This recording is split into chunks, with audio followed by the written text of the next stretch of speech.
ශ්‍රී ලංකා ගමනාගමන මණ්ඩලයට අද සුවිශේෂී දවසක්. ශ්‍රී ලංකම ඉතිහාසයේ නව පරිච්ඡේදයක් ආරම්භ වන දවසක්. මංගල ප්‍රදීපය පහන් කිරීමේ අවස්ථාව සඳහා කෞශල්‍යා ආරියරත්න මැතිණියනි ඔබතුමියට, චමිලා පීරිස් මැතිණියනි ඔබතුමියට,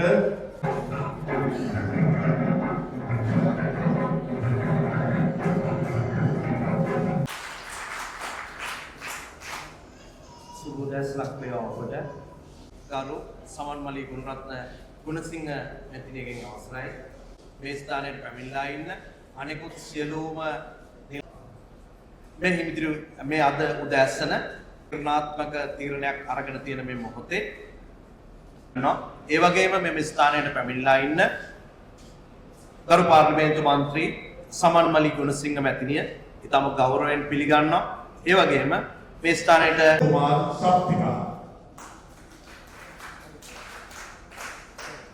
තරංගා ඉල්මිනි ගුණතිලක, නදීෂා කුමාරි,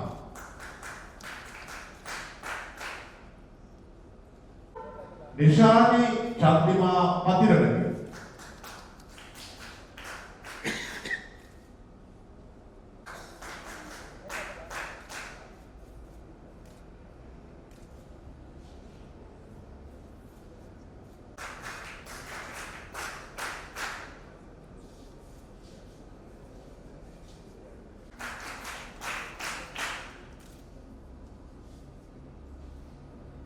උඩුමල් රත්න ගමරා විජේසේකර,